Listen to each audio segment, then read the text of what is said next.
네, 반갑습니다. 그동안 강의를 못 올려가지고 좀 몇 분이 기다리는 분이 있어가지고 좀 죄송하게 됐습니다. 제가 뭐 여러가지 일을 하다 보니까 좀 양해를 좀 해주셨으면 좀 합니다.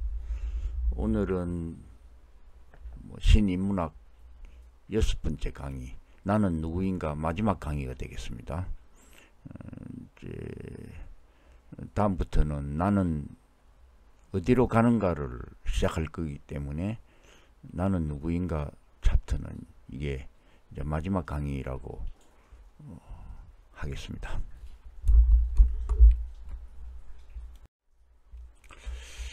제가 사실 강의를 못 올린 거는 제 농장에 고성 마음맨 농장에 오신 분도 계신데 그 농장 임대기간이 5년이 끝나가지고 이제 새로운 곳을 옮겼습니다. 여기는 제가 그 성장하던 본가 옆에 있는 밭이 400평이 있었는데 이제 그거를 제가 장남이기 때문에 그거를 이제 좀 받아가지고 제 이름으로 바꾸고 본격적으로 이제 나만의 어떤 공간을 만들기 위해서 그동안 좀 바빴습니다. 뭐 경제적으로 뭐 여유가 없어서 그런 것도 있겠고, 그 다음에 이제 모든 경제적인 관리는 금전적인 건 집사람이 관리를 하기 때문에 되도록이면 집사람한테 부탁 안 하고 제 선에서 하려다 보니까 이제 뭐 설계, 시공, 감독까지 제가 다 인부들 데리고 직접 했기 때문에 뭐 건물도 뭐 좀 막 가설 건축물이지만 2층으로 짓고, 그 다음 밑에 바닥에 어떤 조경 같은 것도 제가 직접 다 했습니다. 제가 못하는 용접이나 뭐 다른 부분들은 이제 그 인부를 사서 내가 시켰고, 뭐 내가 할 수 있는 거는 전부 제가 직접 하다 보니까 좀 마음의 여유가 없었고, 또 좀 그랬던 것 같습니다. 그리고 지금은 이제 어느 정도 정리가 됐고, 아직도 그 마음맨 농장이 1000평이었는데 거기에서 제가 5년 있으면서 짐을 갖다가 연구비를 좀 많이 투입하다 보니까 재료나 이런 것들이 엄청나게 많아가지고 그거를 요 400평으로 옮기다 보니까 참 힘들었습니다. 그래도 어느 정도를 짐을 옮겨 놓고 또 내가 이제 공간들을 따듬었기 때문에 이제는 좀 마음의 여유가 좀 생겼고, 그래서 강의를 좀 올립니다. 요 이제 연못이 하나가 있고요. 그 다음에 거기 꽃잎처럼 보이는 거는 이거는 그 만다라 행상을 표현을 한 겁니다. 그래 그 옆에 뭐 플러스 마이너스 잘 안 보이는데 제로, 유채꽃 있는데 제로, 그 다음에 무한대 이 표시가 있는데 이건 우주의 움직이는 자연과학적, 인문학적 모든 논리가 이 네 가지 플러스 마이너스 제로 무한대를 벗어나지 않는다는 게 제가 좀 나름대로 깨달은 거고, 그래서 그것을 표현을 했고, 저 뒤에는 이제 피라미드형으로 되어 있는 그 모양은 이제 거기는 채소를 갖고 텃밭으로 만들었는데, 요거는 이제 또 피라미드 형태가 여러 가지 그 의미가 있습니다. 그래서 이제 이거 내가 하나하나 벽돌로 좀 형태를 잡고요. 그 다음 이제는 연못에 뭐 연꽃도 좀 심고, 그 다음에 요게 이제 7개 동그라미가 있는데 이 7개 동그라미는 이제 그 7개 배를 상징을 해요. 그래서 이제 뭐 내 나름대로 어떤 철학과 의미를 부여한 이제 치유 정원입니다. 그래서 이제 꽃도 좀 뭐 용돈 생기면 무조건 이제 꽃을 사고 뭐 이렇게 해서 조금 이제 하면서 꾸미고 있는 중입니다.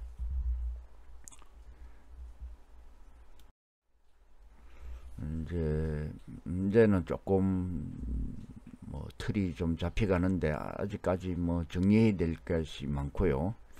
그 다음에 이쪽에 아까 피라미드 형태로 되어 있는 여기는 이제 동네 할머니한테 제가 이 채소 같은 거 갈아서 내가 다 풀 뽑고 다 못하니까 할머니가 여기 그래서 부추도 심고 뭐 파도 심고 콩도 심고 옥수수하고 참깨, 저 뒤로 이제 대나무 밭이 있는데 그게 죽순들이 올라와 가지고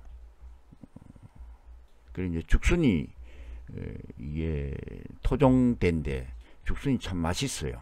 저도 어릴 때 어머님이 해주던 그 죽순 맛이 생각나서 저도 요리를 해봤는데 이 죽순을 따가지고 그 맛이 안 나더라고요. 어쨌든 죽순들이 힘차게 지금 올라오고 있고 또 그거 보는 저 아침마다 이제 요 그 텃밭을 맨발로 이제 이 빨간 이제 패백돌 요거 고백돌 있는데 걸으면서 또 사색에 잠기는 게 제 또 하루의 일과 중에서 아침에 어떤 낙입니다.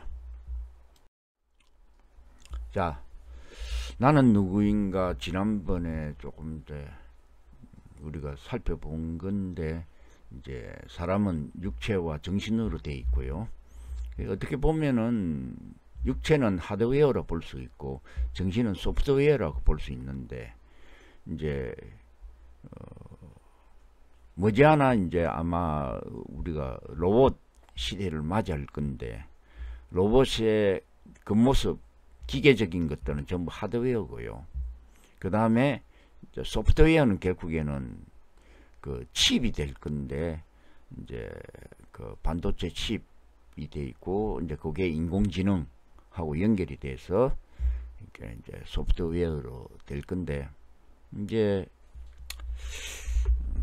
뭐 수메르 신화를 보면은 이제 니비루라는 별이 뭐 충돌이 해서 그랬건 어쨌든 대기가 뚫려가 자외선 청이 붕괴가 돼가 차단하는 청이 붕괴가 되기건 청이 붕괴가 돼가지고 자외선이 들어오니까 사람들이 많이 죽게 생겼어요.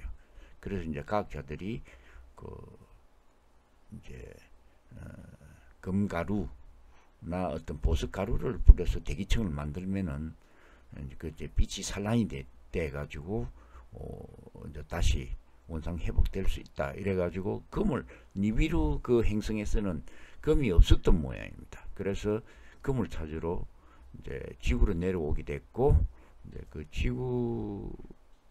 지구에서 금을 캐다 보니까 주로 이제 그 행성의 어떤 범죄자들을 문제가 많은 사람들을 전부 이곳에 내려보낸 것 같습니다. 그래서 이제 건강을 파가지고 그것을 막노동을 하는데 이제 그 니비루 별에서 온 범죄자들이 이제 성격도 좀 포악하고 아무래도 불만이 많으니까 우리 이제 이 일 더 못하겠다 해가지고 이제 반란이 일어나고 막 이렇게 됐어요. 그래서 거기에서 이제 지도자급들이 3명이 있었는데 여자가 한 명 있었고 그 여자는 이제 유전공학 종족의 여성 신인데 여하튼 그렇게 해서 아이디어를 내 가지고 그러면은 이 힘든 금캐기 노동력을 대체할 어떤 인력을 만들자. 그렇게 해서 이제 유전공학적 방법으로 만드는 게 이제 인간을 만들게 됐다는 거죠, 지구상에서. 그러니까 이제 그래서 저도 가만히 생각해 봤어요. 그러면은 앞으로 이 로봇이나 기계적인 인간 있잖아요. 기계적인 인간을 만들면은 사실 인간보다도 또 힘도 너무 더 세게 만들 수도 있고 또 뭐 여러 가지 장점이 있겠죠. 인간이 할 수 없는 극한 상황에서 일도 할 수 있고, 걔들은 크게 이제 감정들을 그렇게 많이 가지지 않도록 만들어 놓으면 되니까 노동시키는 데는 큰 문제가 없단 말이죠. 근데 왜 로봇을 안 만들고 그 사람 기계적 인간을 안 만들고 왜 생체 바이오 그 사람을 만들었을까? 저는 사람을 바이오 로봇으로 봐요. 그건 옛날부터 저는 그렇게 생각했어요. 바이오 로봇을 만드는, 왜냐하면 이게 사람들은 기계를 만들면 굉장히 효율적이라고 생각하는데 천만의 말씀입니다. 기계는 쓰면은 다 부서져 가지고 폐기 처분해요. 컴퓨터도 마찬가지로 폐기 처분해야 되잖아요.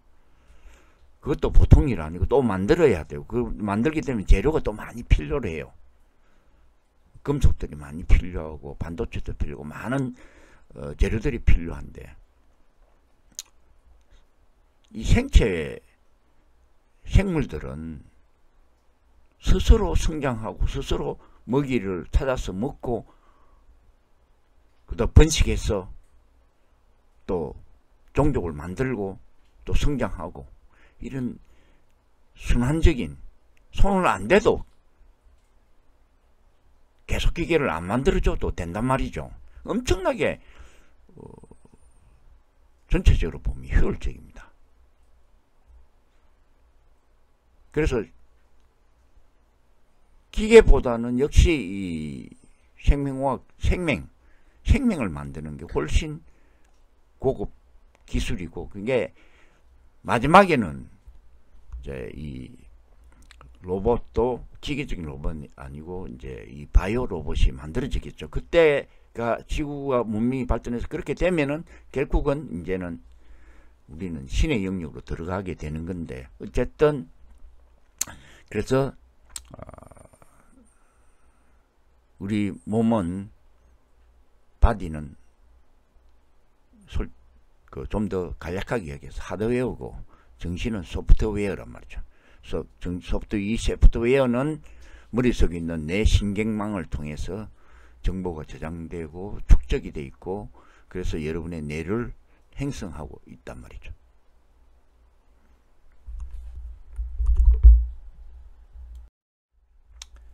자, 게놈 분석과 정신 분석입니다. 이제는 뭐 게놈 분석을 해가지고 육체적으로 그 다음에 정신적으로 어느 정도 포텐셜을 가지고 있느냐가 다 정보로서 분명하게 드러날 거고, 그래서 이제 사람들은 게놈 정보로 정신적 성향과 성격을 알 수 있을 건가 대한 의문이 있을 수가 있습니다. 저는 예측 가능하다고 봐요. 그 유전적인 것을 통해서 그 사람의 정신적 성향과 성격, 유전자 분석을 통해서 가능하고요.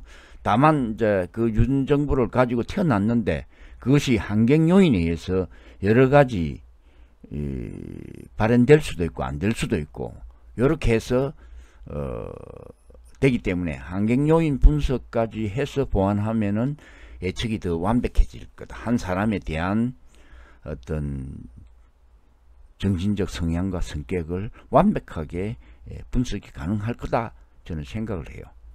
인간은 부모로부터 받은 유전자로 육체적, 정신적, 구조적 능력과 용량, 효율성, 선호성이 결정되어 있다.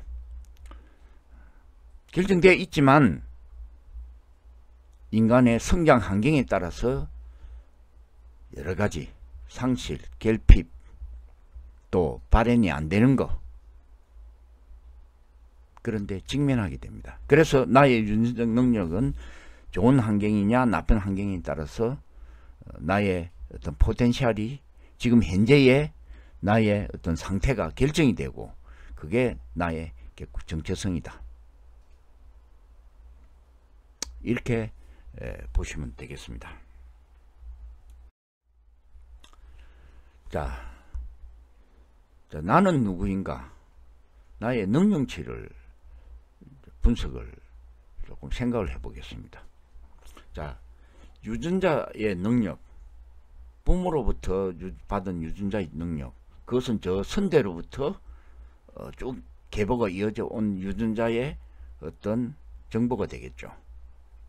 부계에서 온 정보, 목에서 온 정보, 많은 어떤 할아버지, 그 다음에 정조 할아버지, 뭐 그때부터 쭉 이어져 온 능력이, 유전자의 능력이 내한테 들어가 있죠. 그 능력이 좋은 부분의 능력이 있을 수 있고 나쁜 능력이 있을 수 있고 또 중간 정도의 능력을 가질 수가 있겠죠. 그것은 하드웨어든 소프트웨어든 그 유전 능력이 결정이 되고요. 그 다음에 그런 유전자 능력이 결정이 되어 있는데 환경요인, 태어나서 성장하면서 환경요인이 좋아가지고 그 유전자 풀로 발현이 됐을 경우에는 최상의 어떤 조건이 되겠죠. 상이 되겠고, 그 다음에 뭐 그냥 뭐 나쁘지도 않고 좋지도 않았다. 그럼 중 정도의 환경 요인이 되겠고, 뭐 최악의 경우 부모들이 일찍 죽었다든지 아니면 부모들이 막 범죄자가 돼가지고 뭐 감옥에 들락날락하고, 그 다음에 돌봐줄 친척도 없고 고하고, 이게 이제 환경 요인, 이제 최하가 되겠죠. 자, 이렇게 해가지고 이런 유전 능력과 환경 요인이 만나서 한 사람의 인간의 능력치를 제한하게 합니다. 자, 그래서 그 인간의 능력이 상의 능력을 가진 분들은 유전 능력이 최고, 최상, 그 다음 환경 요인도 최상이 아니면 보통 상 정도 되면은 이 사람의 능력치가 상당히 있고 이미 좀 사회에서 좀 능력 있는 사람으로 인정을 받고 있을 겁니다. 그 다음에 유전 요인은 좋은데 환경 요인이 안 좋았다든지, 유전 요인이 좀 안 좋았는데 환경 요인이 좋았다든지, 뭐 유전 요인이 중이었다든지 환경 요인이 중이었다든지, 뭐 유전 요인인 한데 환경 요인이 좋았다. 이런 거는 이제 뭐 부모들 잘 만나서 헬렌 켈러 같은 경우, 그 다음에 또 뭐 여러 가지 그런 노력에 의해서 또 인간의 한계를, 육체적인 어떤 정신적 한계를 극복하고 또 상이 될 수도 있고 중이 될 수도 있지만, 일반적으로는 뭐 이렇게 조합이 됐을 때는 인간의 능력치가 중정도 된다. 그 다음에 이제 하입니다. 하는 유전적 요인도 안 좋고, 그 다음 환경적 요인도 안 좋고, 뭐 이렇게 해가지고 집도 안 좋고 머리도 정신박약으로 태어나고, 이렇게 되면은 뭐 할 게 없습니다. 이 사람들은, 하에 있는 사람들 우리가 도와줘야 되고, 이 사람들은 사회적으로 약자고 우리가 돌봐줘야 될 사람들이란 말이죠. 그 다음에 상하고 중의 인간 능력치를 가진 분들은 자기 노력 여하에 따라서 얼마든지 훌륭한 사람들이 될 수가 있습니다. 그래서 노력을 해야 하고요. 변명은 필요 없습니다. 모든 그 상 능력치가 상 내지 중 있는 사람들은 모두 안 되는 것은 자신의 책임입니다. 그 다음에 이제 거기에 그렇게 해가지고 자신을 좀 알고 하가 되면 정말 좀 힘들겠죠. 중상이 된다면은 얼마든지 우리가 레벨을 높일 수가 있습니다. 자, 제가 최근에 좀 주위 사람들을 레벨로 좀 분류를 좀 해봤습니다. 총 7개 단계인데요. 1단계부터 7단계인데, 1단계는 동물이 뭐 제로 단계라면은 동물보다는 좀 낫지만은 그냥 먹고 즐기고 그냥 평범하게 살면서 그렇게 그냥 동물적 본성에 충실하게 일반적 삶을 영위하는 사람들, 레벨 1단계입니다.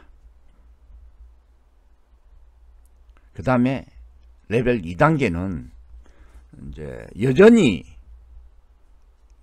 뭐 욕심도 많고 소유욕이 또 많지만 그래도 교육을 통해 고등교육이나 통해서 이성적이고 사회적 모랄을 가지고 좀 살아가는 분들. 레벨 1단계, 2단계는 전부 해빙 단계에 있는 사람이다. 뭔가를 가지려고 그러고 소유하려는 사람들이에요. 지구상의 대다수 인간들은 해빙 단계를 못 벗어납니다. 그래서 보통 1단계, 2단계고요. 제 주위에 있는 사람들 이야기를 좀 하자면은, 제 아들이 이제 학부 때부터 유기학 실험실에 가가지고 실험실 생활도 공부도 했고, 또 대학원에 가가지고 또 연구를 열심히 해가지고 이제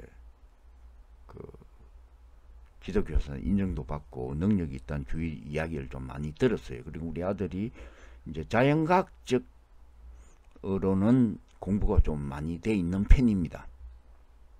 근데 문제는 역시 이 동물적 본성에 좀 충실하게 그렇게 좀 먹는 거에 좀 상당히 비중을 많이 즐거움에 두고 있어요. 그래서 또 인문학적 철학적 소양이 좀 부족해요. 그래서 아빠 그럼 나는 단계가 몇 단계야? 그래서 제가 너 2.5단계다. 그리고 우리 집사람은 이제 문학 박사하고 인문 철학적으로 공부가 좀 돼 있습니다. 근데 자연과학을 너무 모르고요. 그 다음에 이제 성당 다니면서 착실하게 하고, 우리 집사람은 굉장히 이성적이고 사회적 모랄을 가지고 있고 허튼 짓을 하지 않는 진짜 바른 생활을 하는 사람이에요. 그래서 이 집사람의 단계는 2.8단계로 저는 이야기를 해줬어요.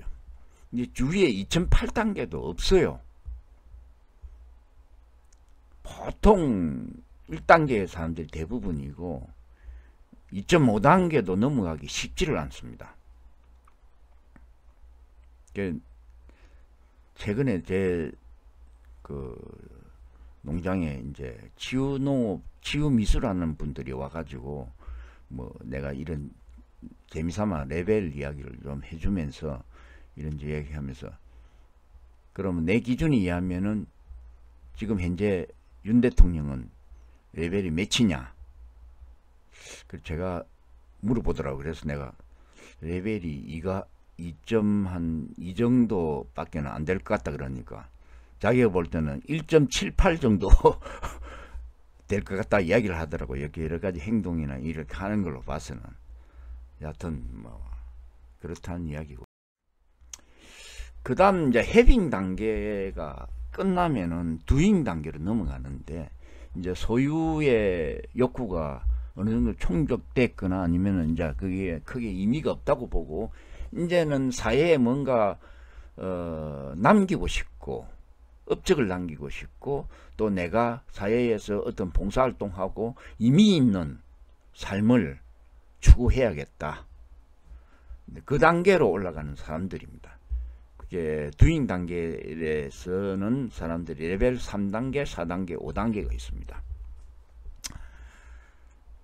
3단계는 이제 교수들도, 일반 교수들은 1단계, 2단계를 못 벗어나고요.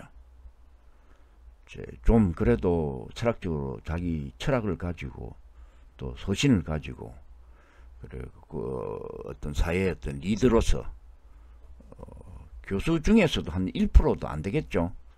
이런 분들이 3단계입니다. 지적, 봉사 개념. 기업가들도 이제는 이게 쉽게 이야기하면은 거기 누굽니까? 유일한 유한양행 창업주의, 그런 분들 대단히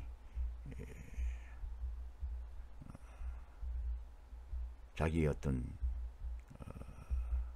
개인 욕심이 아니라 사회를 위해 진정으로 위하는 사람들, 그런 사람들이 3단계에서 4단계로 보시면 되고, 그 다음에 4단계는 성직자, 수행자, 신부나 목사나 스님이나 뭐 이런 분들인데, 대부분 일반 스님들이 생각보다 2단계, 1단계, 2단계를 못 벗어나는 사람들이 상당히 많아요.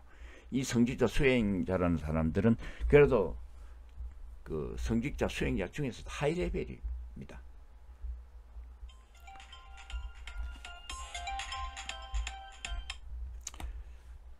그 다음에 그래서 이번에 제가 뭐 치유 쪽에 관련 자료들을 이렇게 보다 보니까, 유튜브 자료들을 보니까 어떤 신부님이 이제 초월 심리학에 대한 강의, 진정한 치유로 무엇인가, 초월 심리학을 동원해 가지고 이렇게 하는 건데, 이 초월 심리학이라는 게 이제 프로이드 심리학이 대부분 이제 의사들이 하는 어떤 치유에 쓰는 어떤 건데, 초월 심리학은 맹상, 깨달음, 이런 쪽에 접근된 치유 방법, 접근하는 방법이 초월 심리학이에요. 그 초월 심리학의 어떤 깊이 있게 좀 다루면서 치유와 연관해서 강의를 하신 분이 있더라고요. 내가 들어보니까 상당히 수준이 있어요. 그래서 한번 좀 만나서 대화를 해보겠다. 뭐 일반 신부님이나 목사님보다는 좀 차원이 좀 높아요. 그래서 만나보고 싶다 생각했는데, 저는 이제 그 사람들 프로필을 보니까 저기 성공의 신부님이더라고요.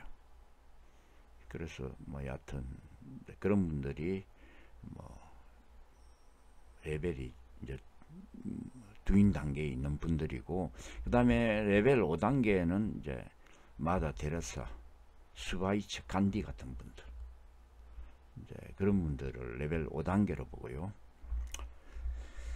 자, 그 다음에 마지막 단계, 빈 단계에 있는 사람들입니다. 6단계, 보디사트바, 이 아라한, 이제 뭐 깨달음을 거의 얻었는데, 이제 뭐 그나 그 경계에 있는 사람들.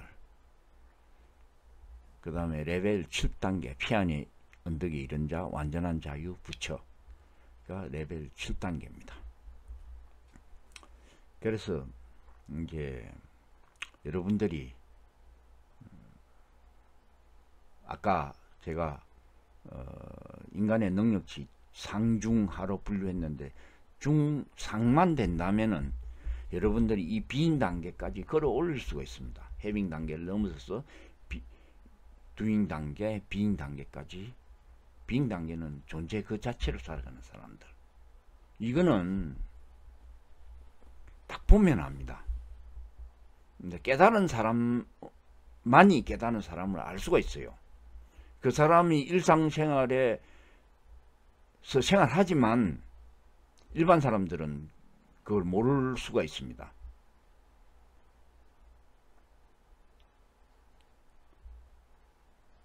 어쨌든 여러분들이 중상 정도의 인간 어떤 포텐셜이 된다면은 여러분들이 더 많은, 남은 이제 제 강의를 듣는 분들 대개 이제 나이도 어느 정도 좀 되신 분들이기 때문에 이제는 뭐를 위해서 더 소유하려고 할 필요가 있겠어요.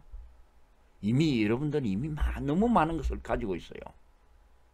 소유보다는 이제는 두잉, 해빙, 빈 단계로 나가야 됩니다. 그렇게 하기 위해서는 아까 이야기한 대로 인문철학적 공부가 돼야 되고요. 그 다음에 자연과학적 철학, 자연과학적 공부가 돼야 됩니다. 그리고 또 하나는 영성, 맹상, 깨달음 쪽에 공부가 돼야 돼요. 이 세 가지가